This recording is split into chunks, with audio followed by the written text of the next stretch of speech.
तो जय हिंद, नमस्कार साथियों, मैं मुकेश सर आप सभी का स्वागत करते हैं स्टूडेंट आज की इस क्लास में। स्टूडेंट अगर आप सभी भी एसएससी जीडी या यूपी पुलिस कांस्टेबल 2024 एग्जाम की तैयारी कर रहे हैं तो यकीन मानिए स्टूडेंट आज के क्लास आप सभी के लिए काफ़ी इंपॉर्टेंट होने वाले, क्योंकि स्टूडेंट ये क्लास आप सभी के लिए जीके का मैराथन क्लास होने वाले हैं। एंड स्टूडेंट इस क्लास के अंदर हम लोग 500 टॉप इंपोर्टेड एमसीक्यू क्वेश्चन को सॉल्व आउट करने वाले हैं। एंड स्टूडेंट इस क्लास के अंदर आप सभी को चैलेंज भी दिया गया है कि 500 क्वेश्चन में आप सभी को 400 प्रश्न क्वेश्चन का बिल्कुल सही जवाब कमेंट बॉक्स में देना है। कि क्या देखते कि आप सभी का तैयारी कितना जोश और जुनून के साथ चल रहा है कि आप लोग 500 में 450 क्वेश्चन को तैयारी कर पा रहे हैं कि नहीं कर पा रहे। एंड स्टूडेंट सारे प्रश्न आप सभी के एग्जाम ओरिएंटेड ही लिया गया, जो कि आप सभी के आने वाले एग्जाम के लिए काफी इंपोर्टेंट हो जाते हैं।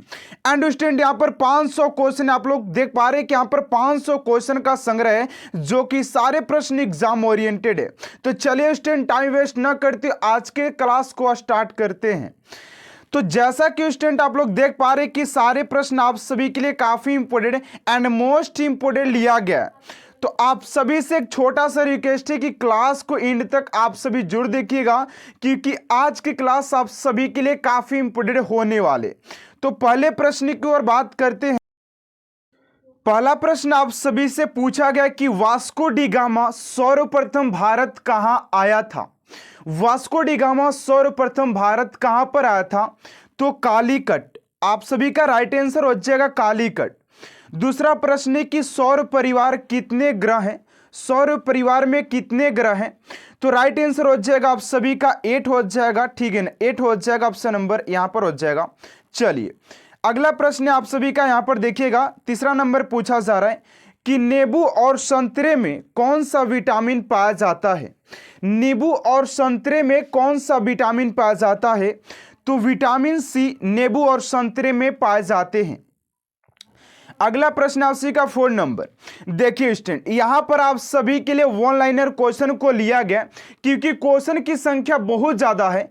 अगर हम लोगों ने वन लाइनर क्वेश्चन को यहां पर करना स्टार्ट कर दिया तो हम लोग को समय बहुत ही कम लगेगा और क्वेश्चन हम लोग और अधिक कर पाएंगे, जो कि आप सभी के लिए काफी इंपोर्टेंट हो जाएगा। ठीक है ना, यहां पर देखिए 4 नंबर है कि वैसाखी त्योहार किस धर्म के लोग मनाते हैं? वैसाखी त्योहार किस धर्म के लोग मनाते हैं? तो ये हो जाएगा सिख धर्म के लोग, यहां पर सिख धर्म। ठीक है ना। 5 नंबर है कि त्रिस्तरीय पंचायती राज्य व्यवस्था में सर्वोच्च स्थान पर क्या होता है? त्रिस्तरीय पंचायत राज्य व्यवस्था में सर्वोच्च स्थान पर क्या होता है?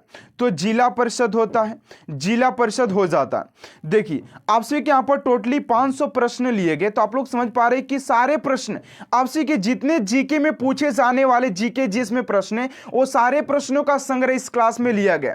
ठीक है ना। अगला प्रश्न आपसे का मणि की राजधानी क्या है? मणिपुर की राजधानी क्या है? तो राइट आंसर हो जाएगा आप सभी का इस्लाम हो जाएगा। चलिए अगला प्रश्न आप सभी का 7 नंबर कि लक्षद्वीप की राजधानी क्या है? लक्षद्वीप की राजधानी की बात करते हैं तो करवती हो जाएगा। ठीक है ना। देखिए आप सभी के सारे जो प्रश्न यहां पर लिए गए 2024 के न्यू सिलेबस की बात किया जाए, एसएससी जीडी हो या यूपी पुलिस को, वो दोनों को कंबाइन करके यहां पर प्रश्न लिया गया। ठीक है ना। 8 नंबर प्रश्न यहां पर पूछा जा रहा है कि अनुच्छेद 370 भारत के किस राज्य में लागू है?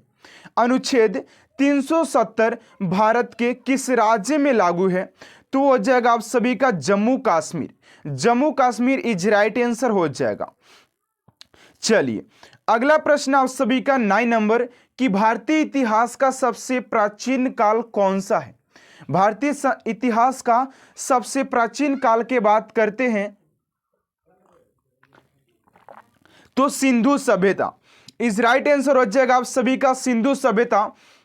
थोड़ा सा बात कर लेते हैं स्टूडेंट आप सभी के सिंधु सभ्यता के बारे में। तो इसकी खोज दयाराम साहनी जी के द्वारा 1921 ईस्वी में किया गया था और सिंधु सभ्यता से ऐसे बहुत सारे नगर भी मिले, बहुत सारे देखा जाए तो खुदाई करने पर वहां पर सामान भी मिले थे देखने को। ठीक है ना। चलिए अगले प्रश्न को और बात करते हैं आप सभी का। यहां पर 10 नंबर प्रश्न है कि किस स्थान पर तेल रिफाइन कारखाना है? किस स्थान पर तेल रिफाइनरी कारखाना स्थित है? तो ये हो जाएगा Barauni. Barauni is right answer हो जाएगा। अगला प्रश्न है 11 नंबर की कौन सा राज्य भारत के सबसे पूर्वी भाग पर स्थित है? कौन सा राज्य भारत के सबसे पूर्वी राज्य में भाग पर स्थित है? तो ये हो जाएगा अरुणाचल प्रदेश, आप सभी का राइट आंसर हो जाएगा।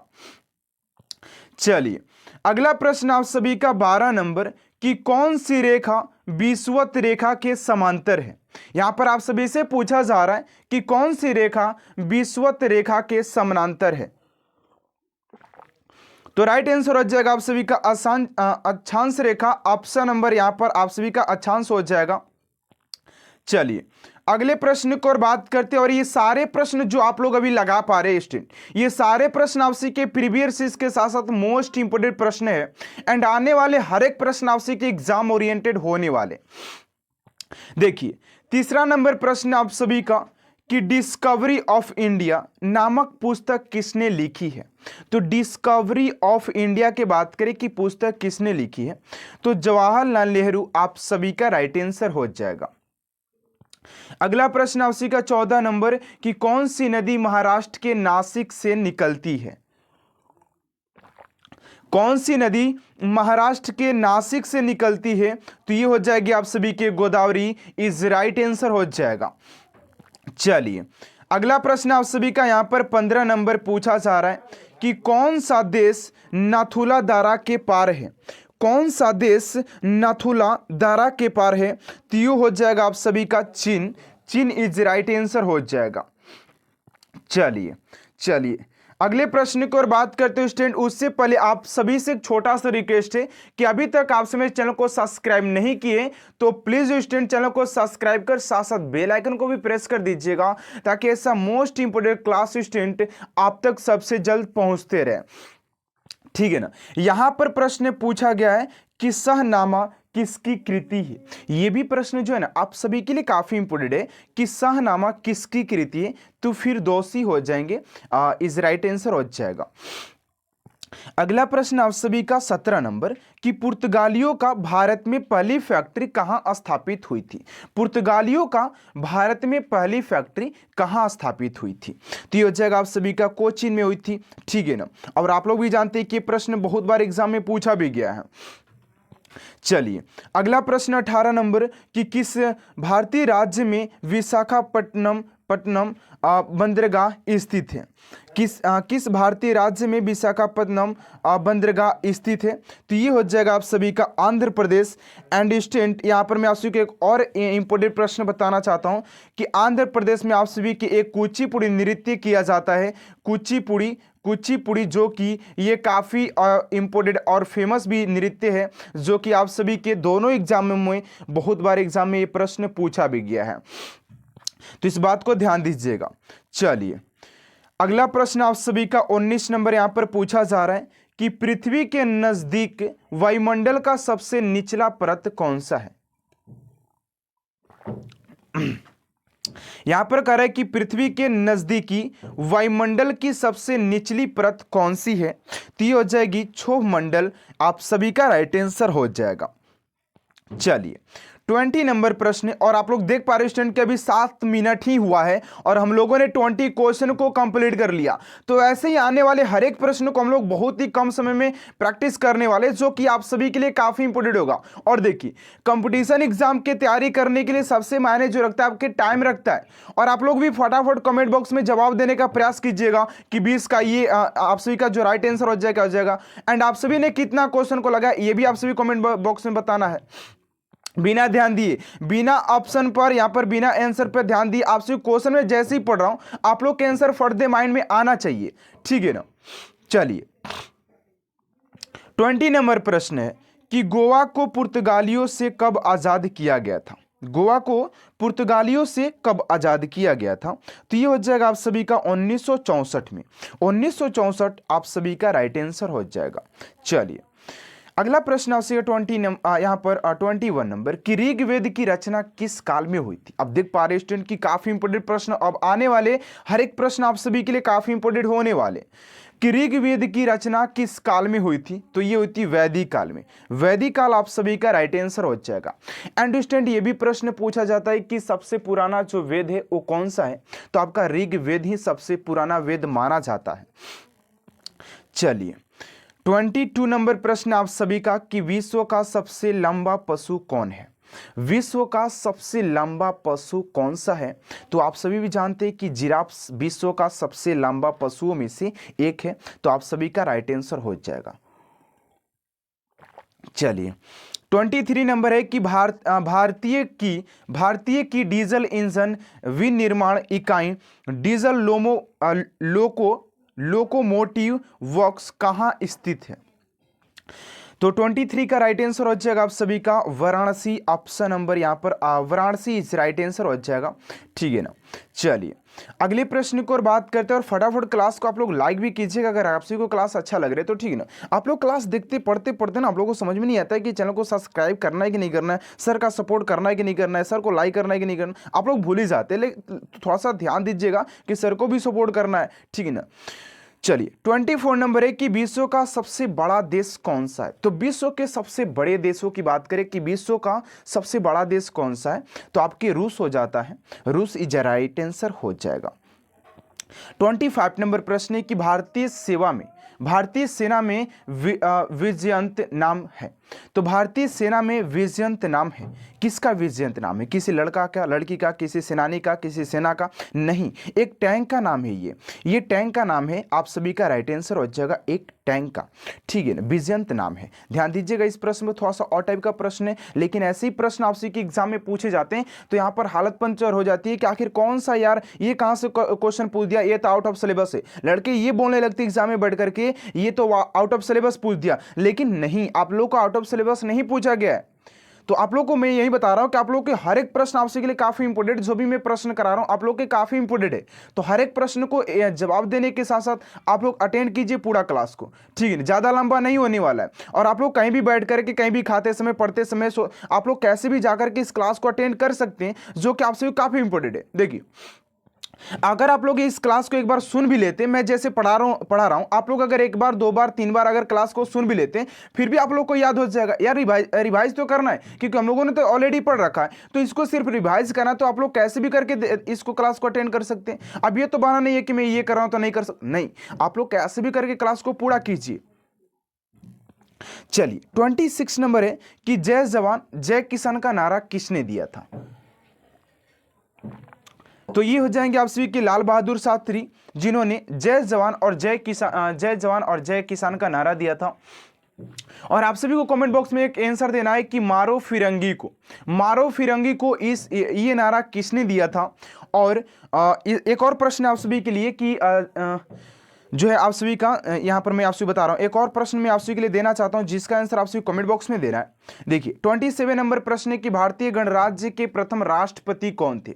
भारतीय गणराज्य के प्रथम राष्ट्रपति कौन थे, तो हो जाएंगे आप सभी के डॉक्टर राजेंद्र प्रसाद हो जाएंगे भारतीय गणराज्य के प्रथम राष्ट्रपति। एंड स्टूडेंट आप सभी को अभी कमेंट बॉक्स में फास्टली कमेंट करना है कि आपके वर्तमान में राष्ट्रपति कौन है।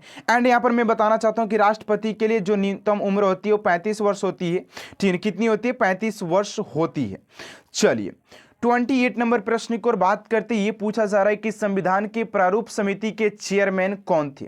संविधान के प्रारूप समिति के चेयरमैन कौन थे, तो ये हो जाएंगे आप सभी के doctor Bhimrao Ambedkar is right answer हो जाएगा, डॉक्टर भीमराव अंबेडकर। चलिए अगले प्रश्न की ओर बात करते हैं। चलिए अगले प्रश्न की ओर बात करते हैं आप सभी का 29 नंबर जो प्रश्न पूछा गया कि बोध गया किस धर्म से संबंधित है। तो बोध गया की बात करते हैं स्टूडेंट की बोध गया किस धर्म से संबंधित हो जाएगा, तो ये हो जाता है आप सभी के बौद्ध धर्म से ही संबंधित हो जाता है। किससे संबंधित हो जाता है, बौद्ध धर्म से ही संबंधित हो जाता है। चलिए अगला प्रश्न आपसे का 30 नंबर यहां पर पूछा जा रहा है कि चीनी यात्री फाहियान किसके काल में भारत आया था। ये क्वेश्चन को स्टार मार के आप लोग लिख लीजिएगा, क्योंकि ये प्रश्न आपसे के कई बार एग्जाम में पूछे भी गए हैं।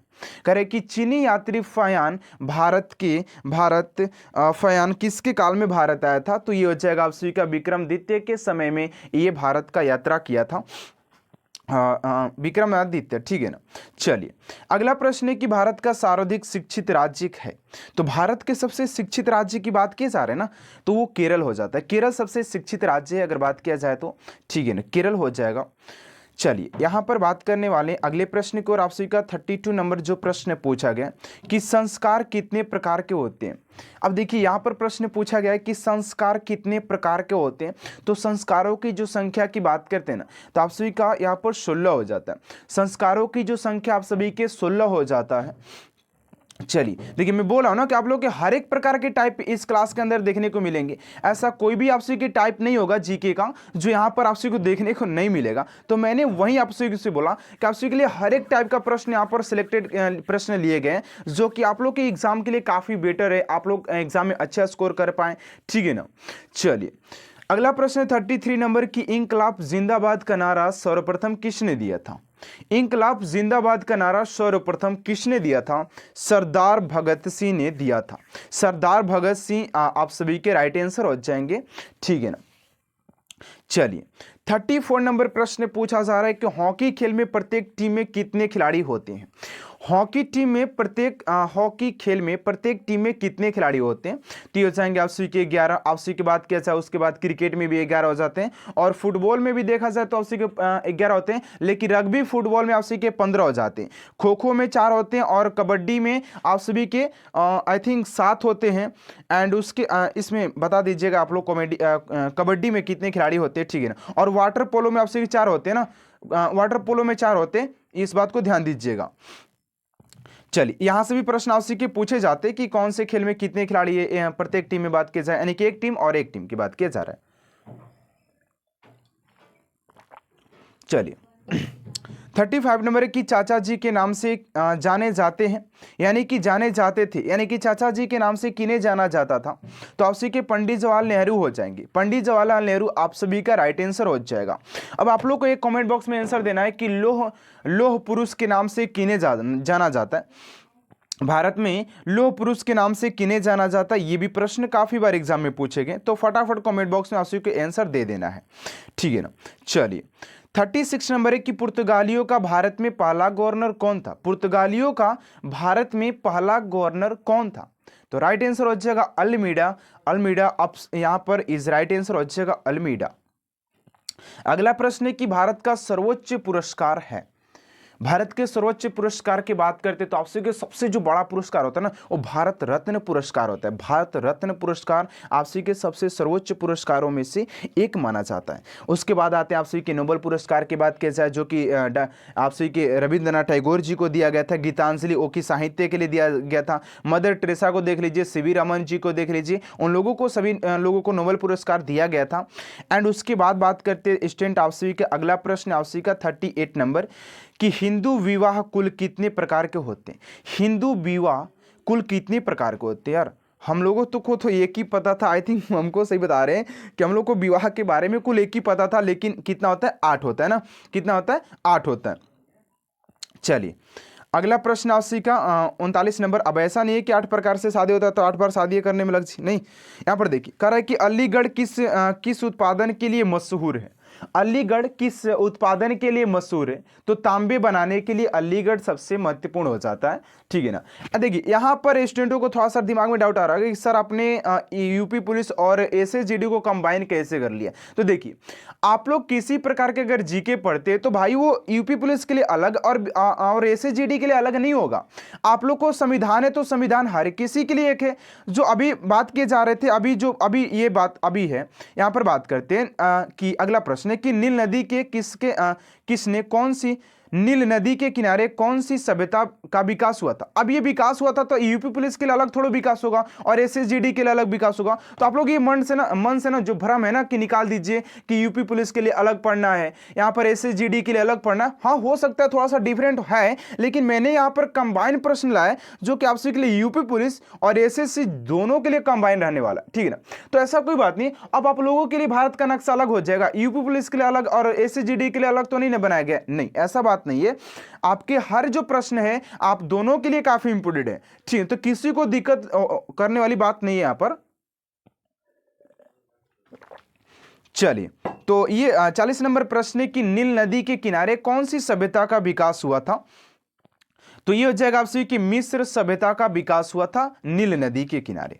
चलिए, अगला प्रश्न है 41 नंबर, यहां पर पूछा जा रहा है कि भारत का कौन सा शहर गुलाबी नगरी के नाम से जाना जाता है। तो भारत का कौन सा शहर गुलाबी नगरों के नाम से जाना जाता है, तो जयपुर। अब भैया बात करते हैं यहां पर, ये एसएसजीडी के लिए जयपुर और यूपी पुलिस के लिए दूसरा हो जाएगा, ऐसा बात नहीं है। मैं आप सभी को समझाने का प्रयास कर रहा हूं कि देखिए यहां पर अगर गुलाबी शहर अगर जयपुर के लिए कहा जाता है तो भारत के हर एक बच्चा जयपुर को ही कहेगा, वो चाहे यूपी पुलिस का हो, यूपी का हो, और वो चाहे बिहार का हो या एसएसजीडी के तरीके करता हो या यूपी का हो, तो वो दोनों तो आखिर जयपुर ही ने कहेगा जी। ऐसा तो बात नहीं कि वो राजस्थान का देगा, ऐसा बात नहीं है। चलिए, अगले प्रश्न को और बात करते हैं आपसे का 42 नंबर प्रश्न यहां पर पूछा जा रहा है कि श्रीलंका की मुद्रा का नाम क्या है। अब देखिए, अगर आप सभी ने दोस्तों अगर स्पष्ट रूप से अगर 2024 के न्यू सिलेबस को देखा होगा तो वहां पर स्पष्ट रूप से बताया गया कि आप सभी की मुद्रा और राज्य राजधानी से भी प्रश्न पूछे ही जाएंगे, जो कि 1 से 2 नंबर का देखने को मिल जाते हैं, ठीक है ना।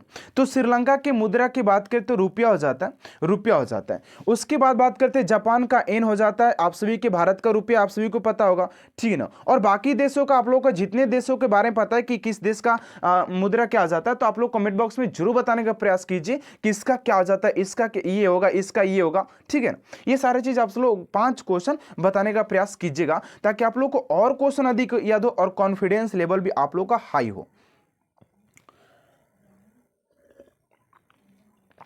चलिए, 43 नंबर है कि भारत के संविधान को बनाने के लिए गठित संविधान सभा के अध्यक्ष थे। भारत के संविधान को बनाने के लिए गठित संविधान सभा के अध्यक्ष थे, तो वो थे आप सभी के डॉक्टर राजेंद्र प्रसाद। कौन थे? डॉक्टर राजेंद्र प्रसाद आप सभी का राइट आंसर हो जाएगा, ठीक है।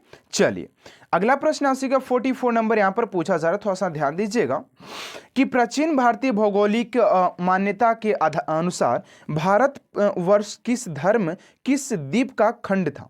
प्राचीन भारतीय भौगोलिक मान्यता के अनुसार भारतीय वर्ष किस द्वीप का खंड था। तो यहां पर आप सभी के आंसर नीचे दिए गए, ठीक है। यहां पर हो जाएगा जम्बू द्वीप, जम्बू द्वीप हो जाएगा आप सभी का राइट आंसर, जम्बू द्वीप। चलिए, 45 नंबर प्रश्न को और बात करते हैं, किस जानवर को रेगिस्तान का जहाज कहा जाता है। अब ये देखो, किस जानवर का रेगिस्तान का जहाज कहा जाता है, तो वो हो जाएगा आपका ऊंट। ऊंट जो होता है, ऊंट को रेगिस्तान का जहाज के नाम से भी जाना जाता है, क्योंकि ऊंट ही है जो कि रेगिस्तान में अपने मतलब कि तेज रफ्तार से भी चल सकता है, यानी कि जहाज की तरह चल सकता है, ठीक है ना। चलिए, 46 नंबर है कि हिटलर के तार किस चीज के बने थे। सॉरी, हिटलर नहीं यार, हीटर का तार, जो हीटर का जो तार होता है वो हीटर के तार किस चीज के बने होते हैं। तो हीटर के तार की बात करें तो वो नाइक्रोम के बने होते हैं। नाइक्रोम आप सभी का राइट आंसर हो जाएगा। ये किससे बने होते हैं, तो नाइक्रोम के बने होते हैं, ठीक है ना।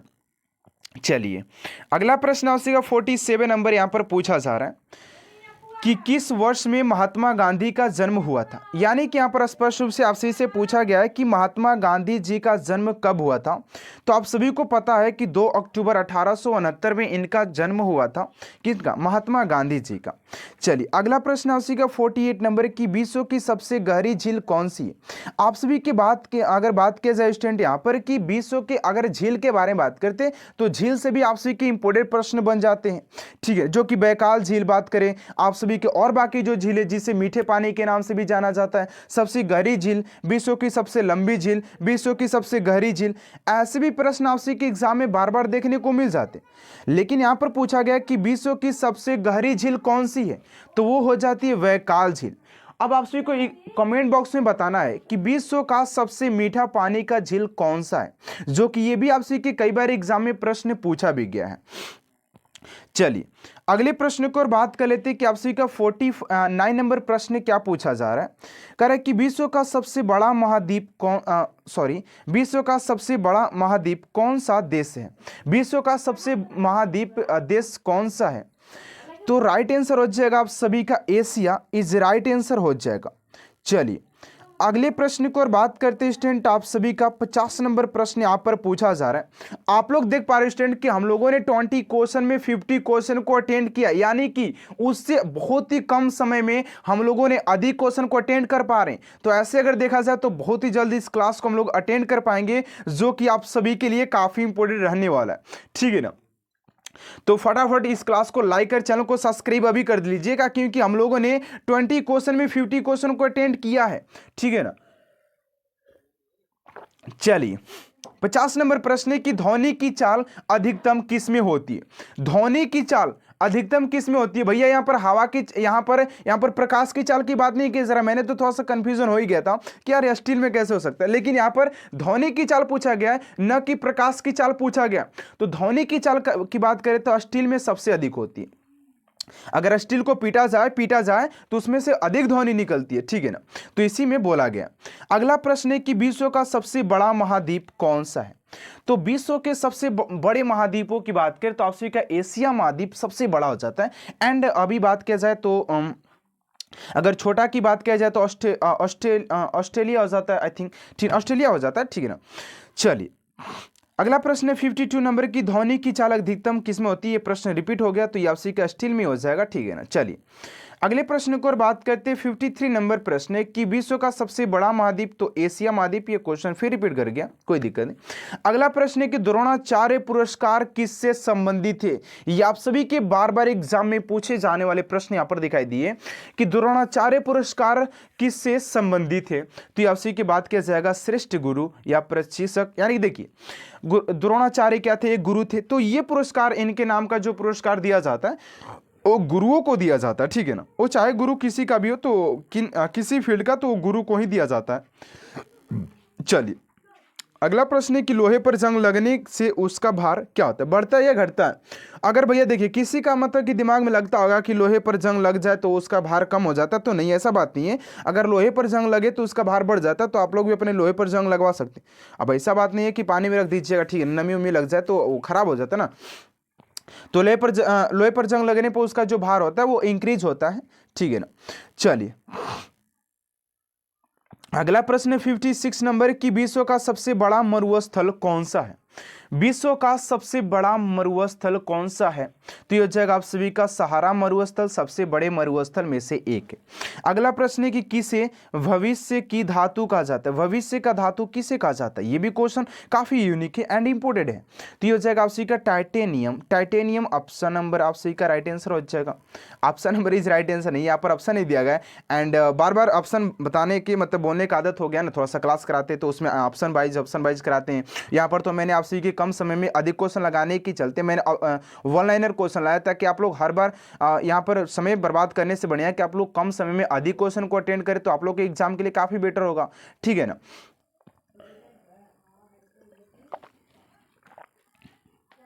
देखिए 58 नंबर प्रश्न है कि किस देश को झीलों का देश कहा जाता है। किस देश को झीलों का देश कहा जाता है। तो फिनलैंड को आप सभी के झीलों का देश कहा जाता है। चलिए बात करते हैं अगला प्रश्न आपसी का 59 नंबर है कि दिल्ली की सुल्तान रजिया सुल्तान किसकी पुत्री थी। यानी कि स्पष्ट रूप से पूछा गया है कि जो रजिया कहाँ की थी, दिल्ली के, और इसके पुत्री का नाम क्या था। दिल्ली सुल्तान रजिया किसकी पुत्री थी। तो शम्स उद दीन इल्तुतमिश, यानी कि इल्तुतमिश की पुत्री का नाम क्या था, रजिया सुल्तान था, जो कि ये भी बहुत ही काफी इंपोर्टेंट है। अगला प्रश्न है कि खजुराहो स्थित है। तो खजुराहो की बात करें तो आपसे के मध्य प्रदेश में स्थित हो जाता है। एंड मध्य प्रदेश से याद है तो मैं आपसे बता दूं कि मध्य प्रदेश में एक भीमबेटका गुफा है जो कि चित्रकारी के लिए काफी प्रसिद्ध है, जो कि आपसे के हड़प्पा सभ्यता अगर आप सभी ने पढ़ा होगा तो यहाँ पर आपसे का स्पष्ट रूप से बताया गया कि हड़प्पा सभ्यता के भीमबेटका गुफा में, मध्य प्रदेश के भीमबेटका गुफा में पहली बार चित्रकारी देखने को मिला था। ठीक है ना। चलिए अगला प्रश्न 61 नंबर की महाराष्ट्र के प्रथम मुख्यमंत्री कौन थे? तो महाराष्ट्र के प्रथम मुख्यमंत्री की बात करते तो वाई चौहान जी हो जाएंगे, वाई चौहान। चलिए अगला प्रश्न आपसे का 62 नंबर पूछा जा रहा है कि किसने अंग्रेजों को बंगाल, बिहार और उड़ीसा की दी थी? दीवानी दी थी। कह रहा है कि किसने अंग्रेजों को बंगाल, बिहार और उड़ीसा की दीवानी यानी कि जमींदारी दी थी? तो ये हो जाएगा शाह आलम द्वितीय दिया था। आपसे का राइट आंसर हो जाएगा शाह आलम द्वितीय। अगला प्रश्न है कि मंदिरों की पुण्य भूमि भारत के किस राज्य को कहा जाता है? मंदिरों की पुण्य भूमि भारत के किस राज्य को कहा जाता है? तो वो आप सभी का है तमिलनाडु। तमिलनाडु आप सभी का राइट आंसर हो जाएगा। चलिए अगला प्रश्न आपसी का 64 नंबर पूछा जा रहा है। यहाँ पर देखिएगा 64 नंबर प्रश्न क्या है? कह रहा है कि किसने दयादे शासन के काल 1765 से 1772 तक को अंग्रेजों द्वारा बंगाल में लूटपाट करने को डाकू का राज्य कहा गया? क्या कहा गया? तो डाकू का राज्य कहा गया। तो आपसे का आंसर नीचे दिया गया, तो वो ए है के एम पणिकर हो जाएंगे आपसे का राइट आंसर। चलिए 65 नंबर प्रश्न स्टूडेंट यहाँ पर आपसे इसे पूछा जा रहा है कि भारत का मैनचेस्टर किसे कहा जाता है? भारत के मैनचेस्टर की बात करते तो आपसे कि अहमदाबाद को भारत का मैनचेस्टर के नाम से भी जाना जाता है। क्वेश्चन काफी इंपोर्टेंट है आप सभी के लिए। अगला प्रश्न है कि भारत का पहला गवर्नर जनरल कौन था? तो भारत के पहले गवर्नर जनरल की बात करते तो वारेन हेस्टिंग्स हो जाते हैं। आप सभी को पता होगा कि वारेन हेस्टिंग आप सभी के भारत का पहला गवर्नर जनरल था। यह भी क्वेश्चन काफी इंपोर्टेंट है। चलिए अगला प्रश्न आपसे 67 नंबर की बिहार का शोक किस नदी को कहा जाता है? तो बिहार के शोक नदी की बात करते हैं किसे कहा जाता है? तो कोसी को बिहार के शोक नदी के नाम से भी जाना जाता है। ठीक है, कोसी आप सभी का राइट आंसर हो जाएगा। अगला प्रश्न 68 नंबर की एशियाटिक सोसाइटी ऑफ बंगाल की स्थापना किसने की थी? एशियाटिक सोसाइटी ऑफ बंगाल की स्थापना किसने की थी? तो विलियम जोन्स ने इसकी स्थापना किया था। आप सभी का राइट आंसर हो जाएगा विलियम जोन्स। चलिए अगले प्रश्न को और बात करते हैं 69 नंबर प्रश्न की कौन सा तत्व स्वतंत्र अस्वस्थता में पाया जाता है? तो सल्फर कौन सा तत्व स्वतंत्र अवस्था में पाया जाता है बात की जाए तो ये सल्फर जो होता है वो स्वतंत्र अवस्था में पाया जाता है। चलिए अगला प्रश्न है 70 नंबर की सौरमंडल का सबसे छोटा ग्रह कौन सा है? तो सौरमंडल के सबसे छोटे ग्रह की बात करते हैं स्टूडेंट तो आप सभी के बुध हो जाएगा। बुध हो जाएगा सबसे छोटा। और सबसे बड़े की बात करें तो बृहस्पति और ग्रहों की संख्या 8 है। इस बात को भी ध्यान दीजिएगा, ठीक है ना। चलिए अगले प्रश्न को और बात करते हैं 71 नंबर प्रश्न की इलेक्ट्रॉन की खोजकर्ता कौन है? इलेक्ट्रॉन के खोजकर्ता की बात करते तो आप सभी के जे थॉमसन हो जाएंगे, ठीक है। जे थॉमसन आप सभी का राइट आंसर हो जाएगा। चलिए अगले प्रश्न को और बात करते हैं आप सभी का 72 नंबर प्रश्न यहाँ पर पूछा जा रहा है कि सूर्य के सबसे नजदीक कौन सा ग्रह है? तो सूर्य के सबसे नजदीकी ग्रह की बात करते कि कौन सा हो जाएगा? तो राइट आंसर हो जाएगा आप सभी का बुध जो होता है सूर्य के सबसे नजदीकी ग्रह हो जाता है, ठीक है ना। चलिए अगले प्रश्न को और बात करते हैं आप सभी का 73 नंबर प्रश्न है कि रविंद्रनाथ टैगोर ने भारत के राष्ट्रीय गान के अलावा किस एक और देश का राष्ट्रीय गान लिखा है? रविंद्रनाथ टैगोर ने भारत के राष्ट्रीय गान के अलावा किस एक और देश का राष्ट्रीय गान लिखा है? तो हो जाएगा आप सभी का बांग्लादेश। बांग्लादेश के राष्ट्रगान भी किन्होंने लिखा है? तो रविंद्रनाथ टैगोर जी। और इन्हें नोबेल पुरस्कार से नवाजा गया था। वो भी किसके लिए? तो गीतांजलि साहित्य के लिए नवाजा गया था। चलिए अगले प्रश्न को और बात करते 74 नंबर प्रश्न आप सभी से पूछा जा रहा है, कह रहा है कि रामकृष्ण मिशन की स्थापना किसने किया था? रामकृष्ण मिशन की स्थापना किसने किया था? यह प्रश्न आप सभी से पूछा जा रहा है।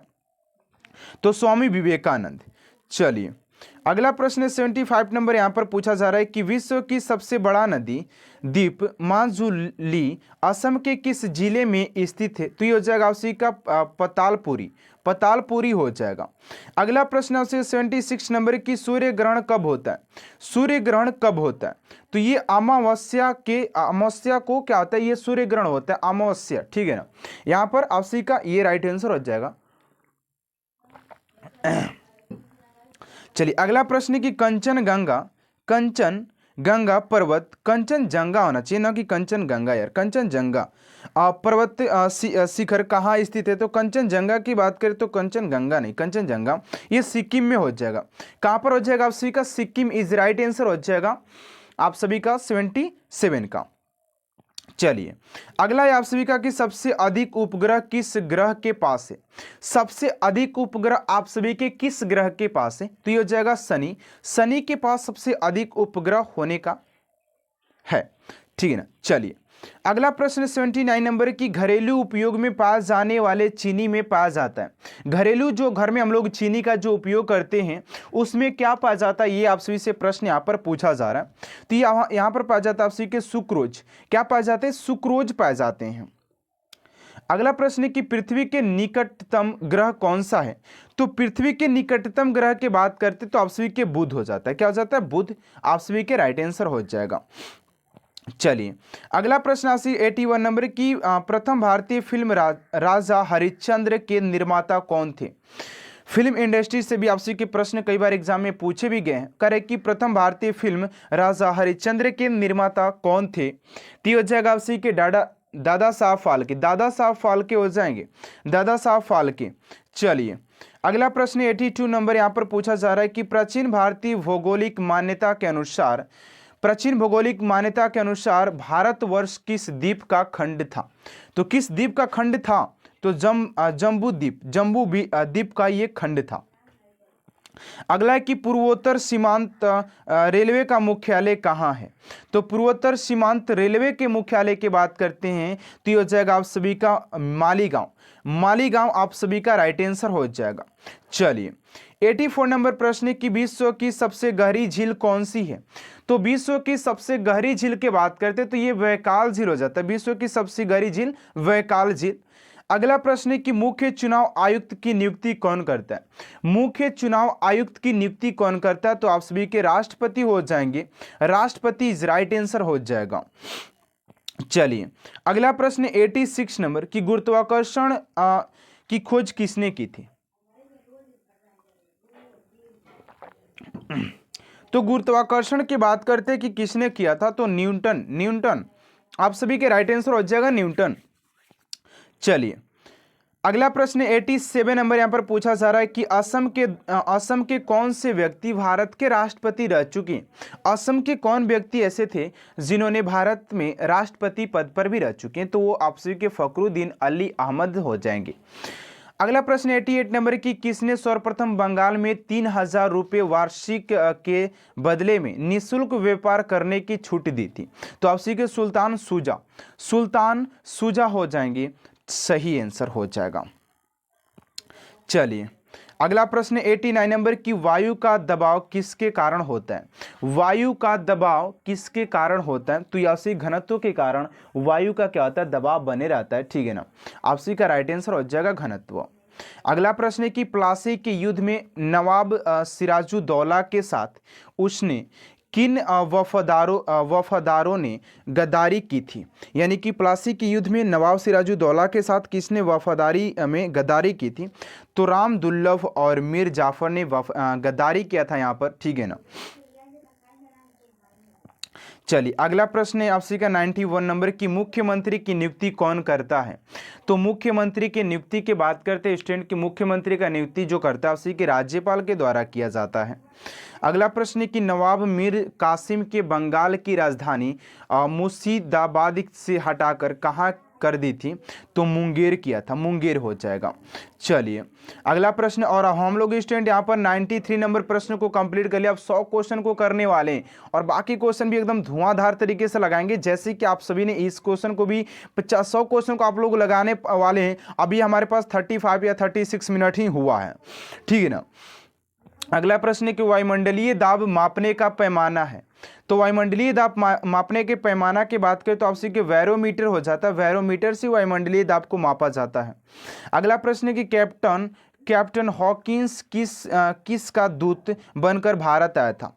कैप्टन हॉकिंस किसका दूत बनकर भारत आया था? तो जेम्स का।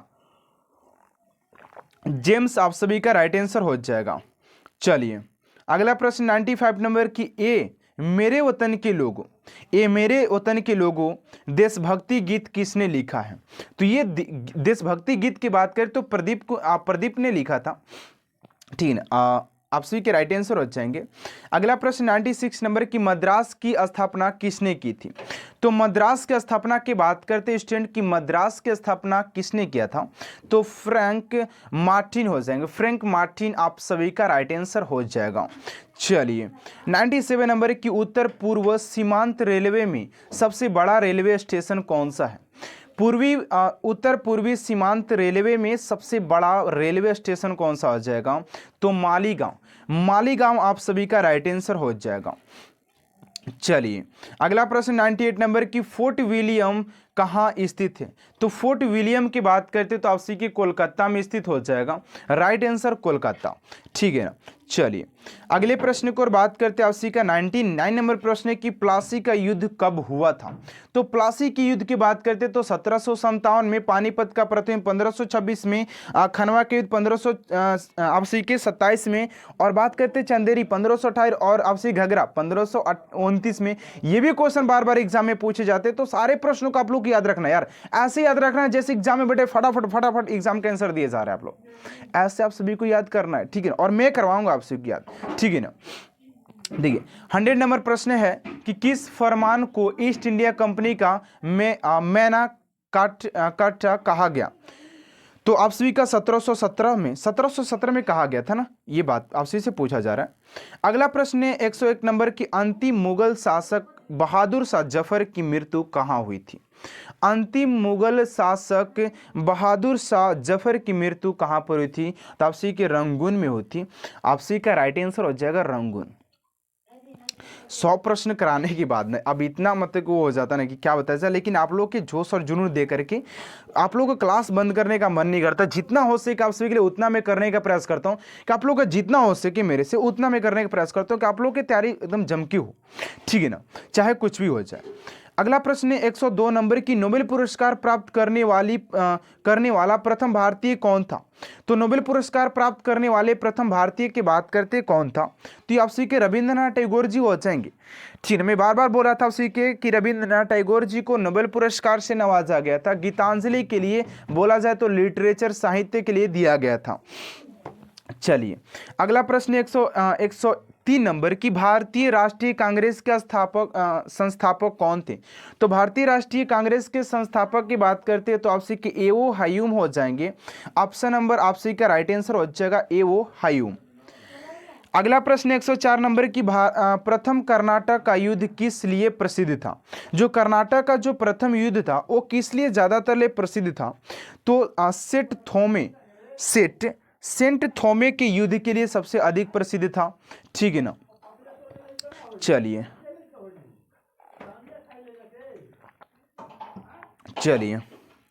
अगला प्रश्न 105 नंबर प्रश्न पूछा जा रहा है कि स्वतंत्र भारत के प्रथम भारतीय गवर्नर कौन थे?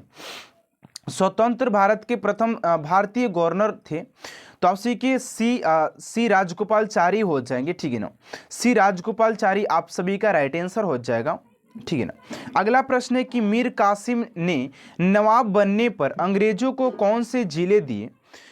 मीर कासिम ने नवाब बनने पर अंग्रेजों को कौन सा जिला दिए? तो वर्धमान, मिदनापुर और चटगांव दिए थे, ठीक है ना। अगला है कि किस शासक ने ग्रांड ट्रक रोड का निर्माण करवाया? किस शासक ने ग्रांड ट्रक रोड का निर्माण करवाया? तो आपसी के शेरशाह सूरी था, शेरशाह सूरी, ठीक है ना। अगला प्रश्न है आपसी का 108 नंबर की बक्सर की युद्ध में अंग्रेजों का सेनापति कौन था? बक्सर की युद्ध में अंग्रेजों का सेनापति कौन था? तो ये हो जाएंगे क्लाइव। ये क्वेश्चन काफी इंपोर्टेंट है, ठीक है ना। अगला प्रश्न 109 नंबर की पूर्वोत्तर राज्य में सबसे बड़ा राज्य कौन सा है? तो पूर्वोत्तर राज्य में सबसे बड़े राज्य की बात करते तो अरुणाचल प्रदेश आप सभी का राइट आंसर हो जाएगा। चलिए अगला 110 नंबर की सुप्रीम कोर्ट की स्थापना कब हुई थी? तो सुप्रीम कोर्ट की स्थापना की बात करते स्टूडेंट की कब हुआ था? तो ये आपसी के 1770 में हुआ था, 1770 आप सभी का राइट आंसर हो जाएगा। चलिए अगले प्रश्न को और बात करते हैं। चलिए अगला प्रश्न आपसी के 111 नंबर है कि रेशम के कीड़े का भोज्य पदार्थ क्या है। रेशम के कीड़े का भोज्य पदार्थ क्या है? तो शहतूत की पत्ती, शहतूत की पत्ती हो जाएगा। अगला प्रश्न है कि फ्लाइंग सिख के नाम से किन्हें जाना जाता है? तो फ्लाइंग सिख की बात करें तो आप सी कि मिल्खा सिंह को फ्लाइंग सिख के नाम से जाना जाता है। चलिए अगला प्रश्न है कि महात्मा गांधी जी के पत्नी का नाम क्या था? महात्मा गांधी जी के पत्नी का नाम क्या था? तो आप सभी का हो जाएगा कस्तूरबा गांधी। कस्तूरबा गांधी आप सभी का राइट आंसर हो जाएगा। चलिए अगला प्रश्न आप सभी का 114 नंबर की योजना आयोग का गठन कब किया गया था? योजना आयोग का गठन कब किया गया था? तो आप सभी को 1950 में योजना आयोग का गठन किया गया था। ठीक है। अगला प्रश्न 115 नंबर की किस स्थान पर सिंधु घाटी सभ्यता का बंदरगाह स्थित है? किस स्थान पर सिंधु घाटी सभ्यता के बंदरगाह स्थित है? तो आप सभी के लोथल को बंदरगाह से जाना जाता है। अगला प्रश्न 116 नंबर की उदय शंकर किससे संबंधित है? तो उदय शंकर की बात करते तो आप सभी के ये नृत्य से संबंधित हो जाते हैं। वैसे पूछा जाता है कि बिस्मिल्लाह खां किससे संबंधित है। ठीक है, तो ये भी प्रश्न आपसे कई बार एग्जाम में देखने को मिलते भी है। चलिए अगला प्रश्न 117 नंबर के 1857 के विद्रोह में झांसी की रानी लक्ष्मीबाई ने किसके सहयोग से ग्वालियर में विद्रोह किया था? तो तात्या टोपे के सहयोग से इन्होंने ग्वालियर में विद्रोह किया था। रानी लक्ष्मीबाई की बात की जाए तो झांसी की रानी लक्ष्मीबाई। अगला प्रश्न आपसी का 118 नंबर की डचों की भारत में पहली फैक्ट्री कहाँ खुली थी? तो डचों की बात करें तो पहली फैक्ट्री आप सभी के मछलीपट्टनम आप सभी का राइट आंसर हो जाएगा। चलिए 119 नंबर प्रश्न है कि सिख धर्म के संस्थापक कौन थे? तो सिख धर्म के संस्थापक की बात करते तो ये हो जाएंगे आप सभी के गुरु नानक देव आप सभी के सिख धर्म के संस्थापक हो जाएंगे। अगला प्रश्न है कि राष्ट्रीय रक्षा अकादमी स्थित है?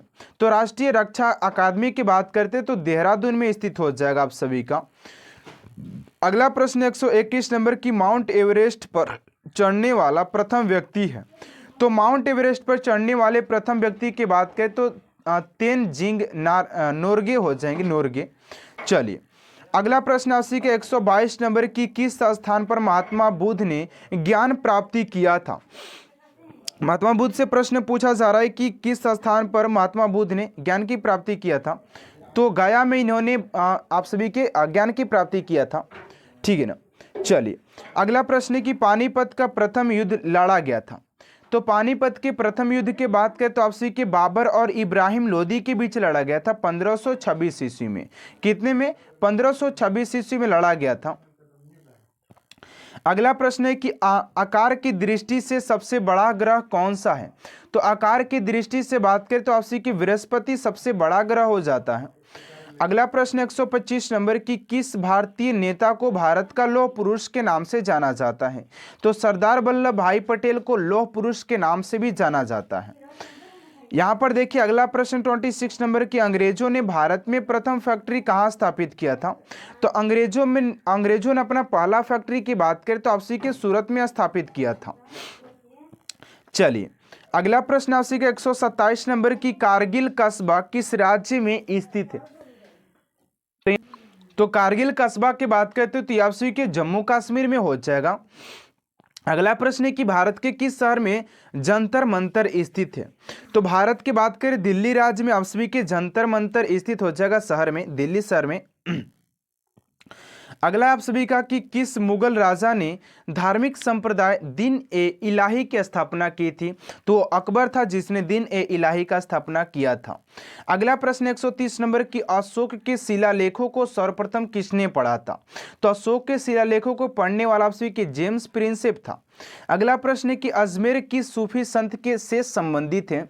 तो ये आपसी के ख्वाजा मोयुद्दीन चिश्ती से संबंधित हो जाता है। अगला प्रश्न है कि प्रसिद्ध नाटक संतु शंकुतला किसने लिखी थी? तो महाकवि कालिदास जी ने लिखा था। अगला प्रश्न आपसी का 133 नंबर की आपसी का माओ तसे तुंग संबंधित है, तो ये चीन से संबंधित है। ऐसे इसको बोलने में लग रहा है कि चीन से ही संबंधित होना चाहिए। अगला है कि विश्व का सबसे बड़ा मरुस्थल कौन सा है? तो विश्व के सबसे बड़े मरुस्थल की बात करें तो आप सभी के सहारा मरुस्थल सबसे अधिक बड़ा हो जाता है। अगला आप सभी का कि खैबर दर्रा स्थित है। तो खैबर दर्रा की बात करें तो अफगानिस्तान और पाकिस्तान के बीच में आप सभी का खैबर दर्रा स्थित हो जाएगा, खैबर। अगला 136 नंबर है कि जलियांवाला बाग है। जलियांवाला बाग किस शहर में स्थित है? तो जलियांवाला बाग की बात करें तो अमृतसर में स्थित हो जाएगा, जो कि आप सभी की 13 अप्रैल 1919 को ना। अगला है कि आपसे किस देश को झीलों का देश कहा जाता है? तो फिनलैंड को झीलों का देश के नाम से भी जाना जाता है। अगले प्रश्न को बात करते हैं आप सभी का 138 नंबर है कि किस राज्य में मलयालम भाषा बोली जाती है? किस राज्य में मलयालम भाषा बोली जाती है? तो केरल में आपसी के मलयालम भाषा बोली जाती है। अगला प्रश्न आपसी की 139 नंबर की रेफ्रिजरेटर को में कौन सी गैस प्रयुक्त होती है? तो रेफ्रिजरेटर में बात करें कौन सी गैस प्रयुक्त होती है? तो आप सभी के फ्रियान हो जाएगा। अगला प्रश्न है जम्मू किस नदी के किनारे है? तो जम्मू की बात करें तो जम्मू आप सभी के किनारे हो जाता है, तवी नदी के किनारे। अगला प्रश्न आप सभी का 141 नंबर की भारतीय मानक समय आधारित है। तो भारतीय मानक समय की बात करते हैं तो 182 डिग्री और 31 पूर्व देशांतर मानी जाती है। अगला प्रश्न आपसे का 142 नंबर की कौन सा शहर जापान की राजधानी है? तो जापान की राजधानी की बात करते हैं तो आपसे कि जापान का टोक्यो और करेंसी येन हो जाता है, इस बात को ध्यान दीजिएगा। अगला प्रश्न है कि संविधान में संशोधन की प्रक्रिया किस देश से ली गई है? तो दक्षिण अफ्रीका से लिया गया है। अगला प्रश्न आपसे 144 नंबर की भारतीय संविधान में समवर्ती सूची किस देश से ली गई है? तो भारतीय संविधान में समवर्ती सूची की बात करें तो आपसे कि ऑस्ट्रेलिया से लिया गया है।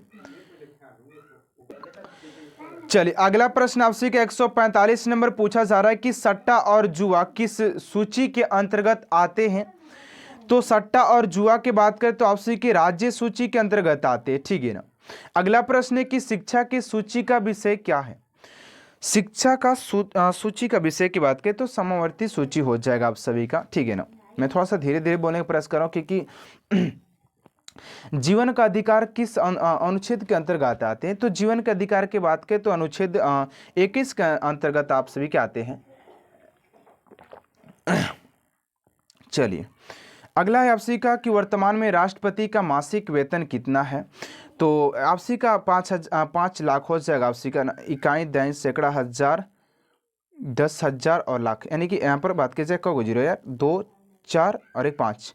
यहाँ पर देखिएगा, थोड़ा सा मैं देख लेता हूँ क्योंकि यहाँ पर छोटा छोटा दिखाई नहीं दे रहा है। इकाई, दैनिक, सैकड़ा, हजार, 10,000 और यहाँ पर हो जाएगा 50, यहाँ पर 5 लाख हो जाएगा ना, 5 लाख आप सभी का, ठीक है। 5,000 है, सॉरी 5 लाख है आप सभी का वर्तमान वेतन की बात करें राष्ट्रपति का, ठीक है ना।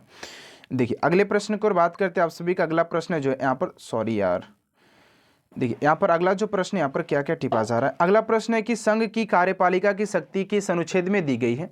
तो आपसे कि अनुच्छेद 53 हो जाएगा। अगला प्रश्न है कि वित्त आयोग की नियुक्ति कौन करता है? तो राष्ट्रपति के द्वारा वित्त आयोग की नियुक्ति किया जाता है। अगला प्रश्न है कि नगर पालिका किस संविधान संशोधन से स्थित है? तो नगर पालिका आपसे के 74वें संविधान संशोधन अधिनियम से संबंधित हो जाएगा। अगला प्रश्न है कि भारत के प्रथम सिख राष्ट्रपति कौन थे? तो ज्ञानी जैल सिंह थे, ज्ञानी जैल सिंह। अगला है कि घटप्रभा वन्य जीव अभयारण्य किस राज्य में स्थित है? तो घटप्रभा वन्य जीव की बात करते हैं तब से कि कर्नाटक में स्थित हो जाएगा। चलिए अगला आप सभी का 54 नंबर 154 कि सोन नदी का उद्गम स्थल कहाँ पर है? तो सोन नदी की बात करते तो अमरकंटक की पहाड़ी में हो जाएगा। अगला है कि कल्याण सोना किस फसल की किस्म है? तो कल्याण सोना की बात करते तो ये हो जाएगा आप सभी का गेहूं की किस्म हो जाता है। चलिए अगला प्रश्न आपसी का कि भारतीय डेयरी अनुसंधान स्थान स्थित है? तो आपसी के करनाल में स्थित हो जाएगा। चलिए अगला प्रश्न 157 की डफला जनजाति किस राज्य की जनजाति है? तो डफला जनजाति की बात करते तो आपसे कि अरुणाचल प्रदेश की हो जाती है। अगला प्रश्न है कि आदिवासियों का पितामह किसे कहा जाता है? तो कि आदिवासी का पितामह किसे कहा जाता है? तो डक्कर बप्पा को कहा जाता है, ठीक है ना।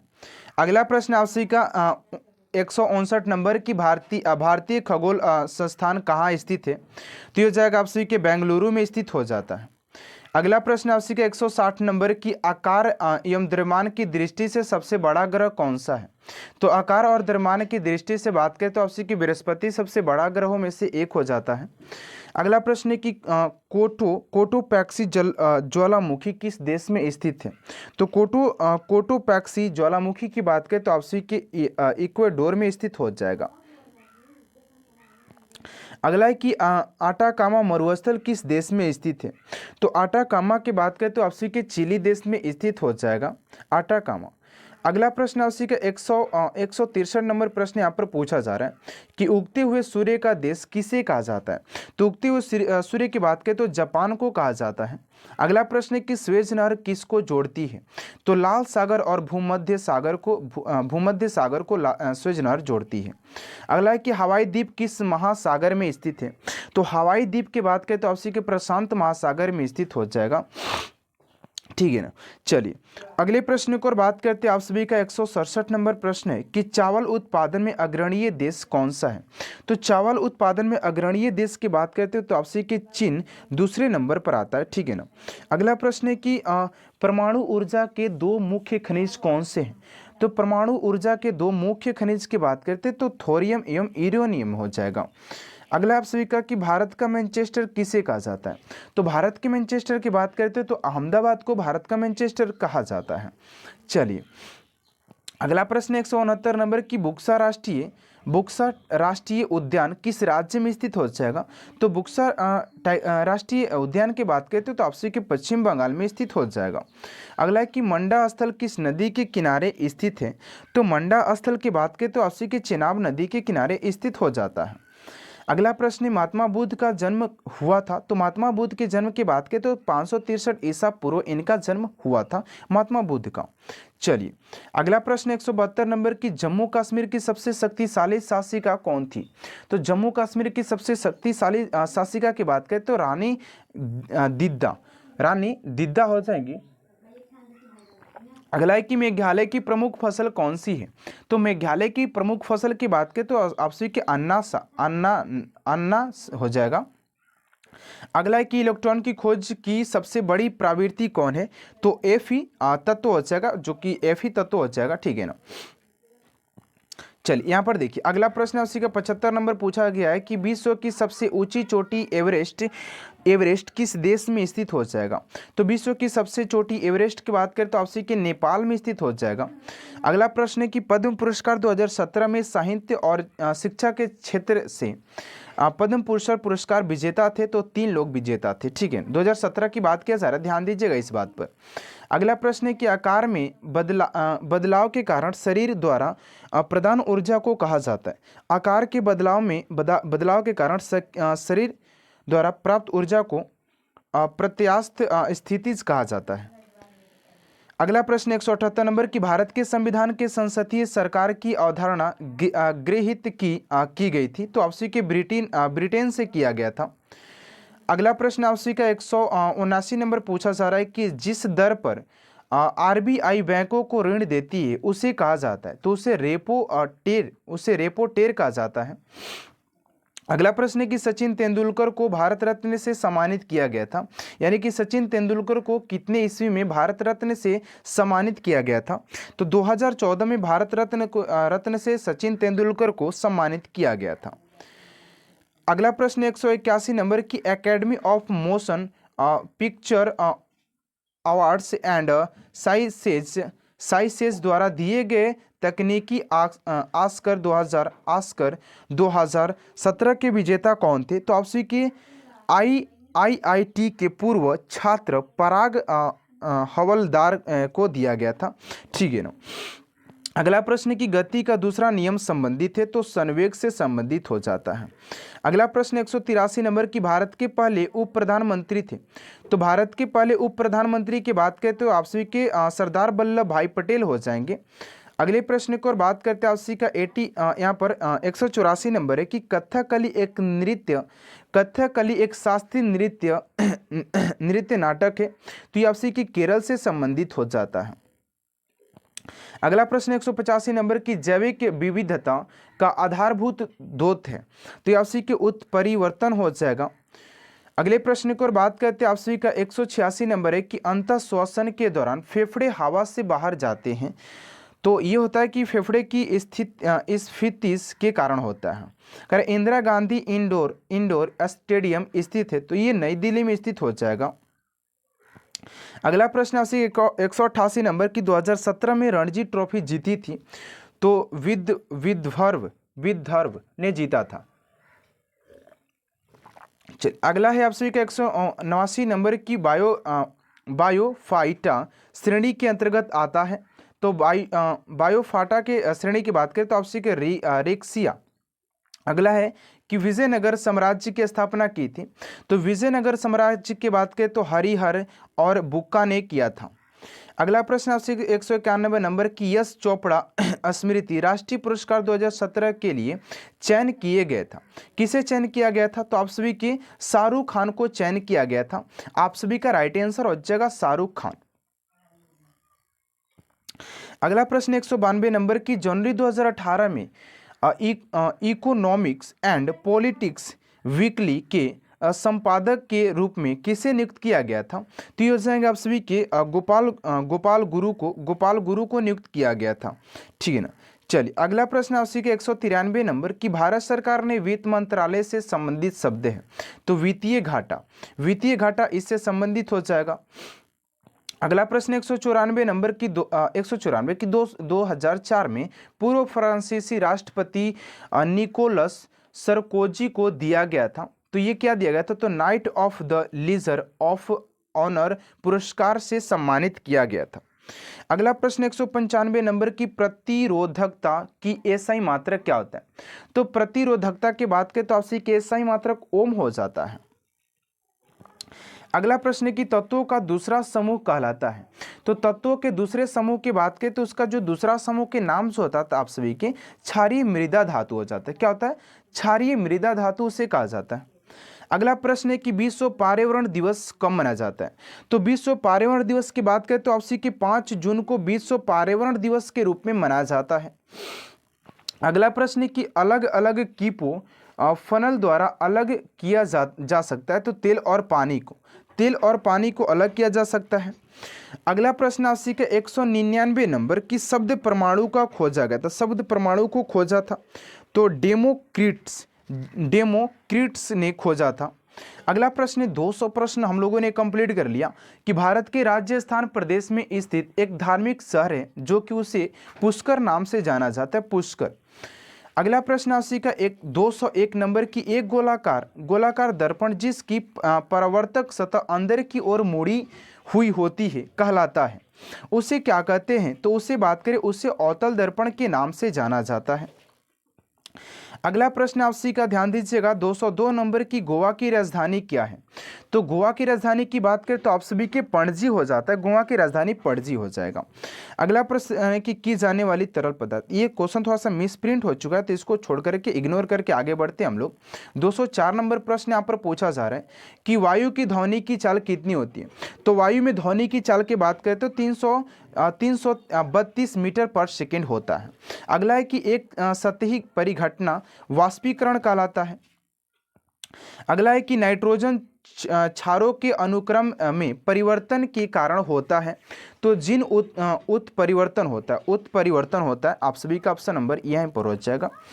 अगला प्रश्न 207 नंबर की जब एक संपीड़ित स्प्रिंग को छोड़ा जाता है तो यह अपनी स्थितिज ऊर्जा को बदल देती है, यानी कि स्प्रिंग को जब दबा करके उसको छोड़ा जाता है, प्रेशर देकर उसको छोड़ा जाता है तो गतिज ऊर्जा में हो जाता है, गतिज ऊर्जा में बदल जाता है।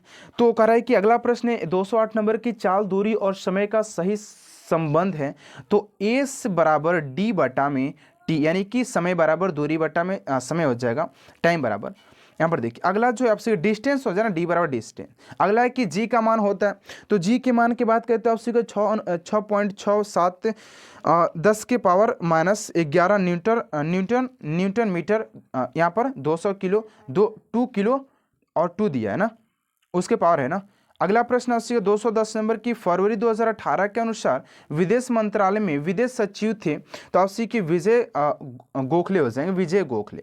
अगला प्रश्न 221 नंबर 11 नंबर की अत्यल्प विकसित बच्चों को जन्म देता है तो कंगारू। देखिए अगला प्रश्न यहाँ पर आपसे से पूछा गया 212 नंबर प्रश्न है कि मैनचेस्टर ऑफ इंडिया कहा जाता है, तो अहमदाबाद को कहा जाता है। अगला है कि राजनीतिक नेता नवीन पटनायक संबंधित है, तो राजनीतिक नेता नवीन पटनायक की बात करें तो उड़ीसा राज्य से संबंधित हो जाते हैं। अगला प्रश्न आपसे 214 नंबर की ऑस्ट्रेलियाई ओपन 2018 में पुरुष एकल का खिताब किसने जीता था, तो रोजर फेडरर ने जीता था। अगला प्रश्न 215 नंबर की द्रव्यमान और वेग का गुणनफल कहलाता है, तो ये आपसे के सन्वेग कहलाता है। अगला प्रश्न कि बिहार के 35वें गवर्नर थे, तो रामनाथ कोविंद हो जाएंगे, ठीक है। अगला प्रश्न आपसी का 217 नंबर की एकल महिला पेंशन योजना शुरू करने वाला पहला भारतीय राज्य हो जाएगा, तो पहला भारतीय राज्य की बात करें तो आपसी के तेलंगाना हो जाता है। कौन सा हो जाएगा, तेलंगाना। अगला प्रश्न आपसे का 218 नंबर की बांदोड़कर गोल्फ ट्रॉफी जुड़ी है, तो आपसे की फुटबॉल से जुड़ी हो जाएगी। अगला प्रश्न 219 नंबर की महाराष्ट्र राज्य के लिए उच्च और तकनीकी शिक्षा मंत्री विनोद तावड़े हो जाएंगे। अगला प्रश्न कि वह जिन्होंने 1848 में गवर्नर जनरल के रूप में पदभार संभाला एवं जिनसे हड़प नीति नामक नीति तैयार हुई, उनका जो नाम हो जाएगा लॉर्ड डलहौजी हो जाता है। चलिए अगला प्रश्न 221 नंबर की लंदन 2018 में भारत के लिए ग्लोबल सस्टेनेबिलिटी फिल्म पुरस्कार जीता है, तो लिपस्टिक अंडर माई बुरका, ठीक है। अगला प्रश्न है कि गुरुत्वाकर्षण जी के कारण त्वरण क्या होता है, तो GM/R2 हो जाएगा, GM/R2। अगला प्रश्न आपसे 223 नंबर की निलय की भीति आलिंद की भीति से होती है, तो मोटी होती है।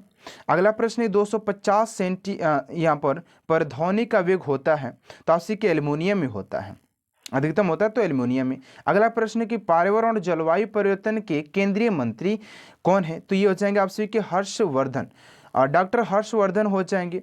अगला प्रश्न 226 नंबर पूछा जा रहा है कि ऊतक में कोशिकाएं जीवित लंबी और कोनों पर अनियमित रूप से मोटी होती है, तो कोलेन काइमा। अगला प्रश्न की पूर्व जोरम मत्था राजनीतिक दल का नेतृत्व किया था, तो आपसी के मिजो नेशनल फ्रंट हो जाएंगे।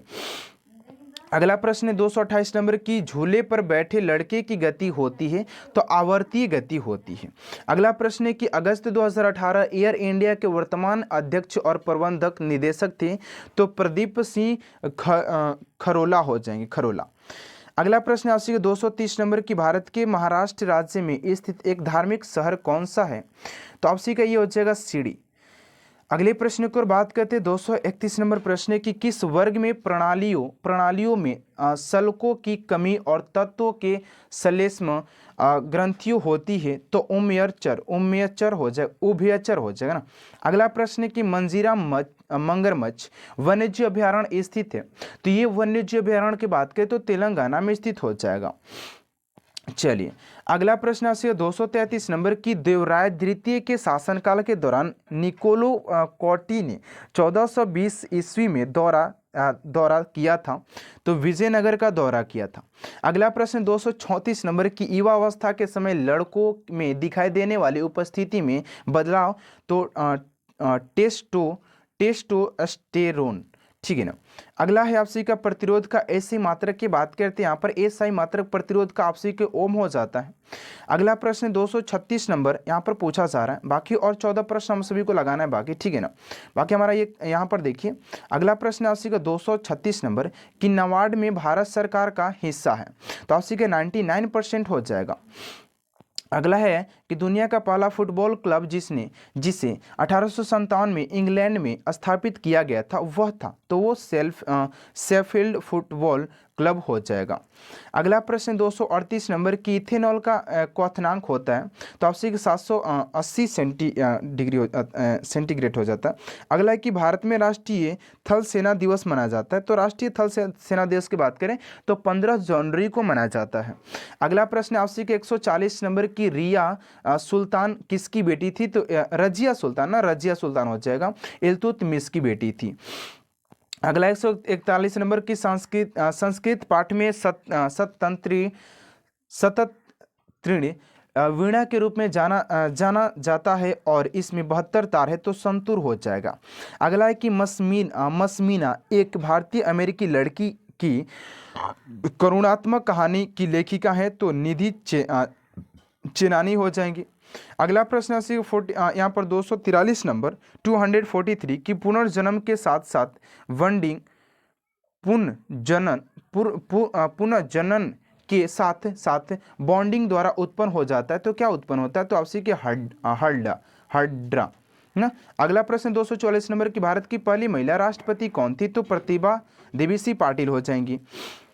अगला है 245 नंबर की जून 2018 से कर्नाटक में सत्ता के राजनीतिक दल हैं तो कांग्रेस और जेडी एस गठबंधन, ठीक है ना। अगला 246 नंबर की विश्वनाथ आनंद को पद्म विभूषण से सम्मानित किया गया था तो वर्ष 2007 में सम्मानित किया गया था। अगला प्रश्न है कि आज़ादी के बाद भारत में पहला आम चुनाव हुआ था तो 1952 में पहली बार आम चुनाव किया गया था 1952 में। अगला प्रश्न है कि सोना घुलनशील है तो एक्वा रेजिया में। अगला प्रश्न आप सभी का 249 नंबर प्रश्न की निश्चित अनुपात का नियम प्रतिपादित किया गया है तो सोजेफ प्राउस्ट ने। अगला प्रश्न 250 नंबर की श्री उडीपी रामचंद्र राव को 2018 में उनके इस क्षेत्र में योगदान के लिए पद्म विभूषण सम्मानित किया गया था तो वैज्ञानिक और अभियात्री के लिए। तो आज ये क्लास को स्टूडेंट यहीं तक खत्म करते क्योंकि क्लास ज़्यादा लंबा होने वाला है। एंड स्टूडेंट आप सभी के लिए इस क्लास में 250 क्वेश्चन मैंने आप सभी को करवा दिया है और 250 क्वेश्चन बच्चे आप सभी के अगले नेक्स्ट डे आप सभी को कंप्लीट करवा दिया जाएगा। तो आप सभी क्लास कैसा लगा कमेंट बॉक्स में जरूर बताइएगा। अगर आप सभी क्लास अच्छा लगे तो प्लीज़ चैनल को सब्सक्राइब कर साथ साथ बेल आइकन को प्रेस कर दीजिएगा ताकि ऐसा मोस्ट इंपोर्टेंट क्लास स्टूडेंट आप तक सबसे जल्द पहुँचते रहे। और आप सभी के लिए क्लास 2 आप सभी पार्ट 2 होगा बहुत जल्दी प्रोवाइड किया जाएगा तो टेंशन लेने वाली कोई बात नहीं है, ठीक है ना। तो मिलते हैं नेक्स्ट क्लास में student. Thanks for watching my class.